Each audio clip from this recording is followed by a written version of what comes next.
here in the United States BMW's division reigns supreme. Customers equate the German brand with big power, crisp handling and melted tires. So it may come as a surprise to Americans that globally the lowercase letter I outsells the uppercase letter M in BMW's product portfolio. Of course, nobody is going to turn their noses up at a little extra power, not even someone who is primarily concerned with the overall efficiency of their automobile.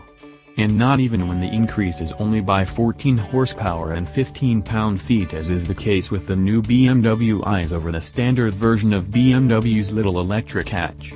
But a mild power increase isn't all that separates the new BMW i's from the standard i3. There are a whole host of small improvements that make the i's a better automobile than the original, which continues on sale without any of the power or suspension updates you'll read about in this review.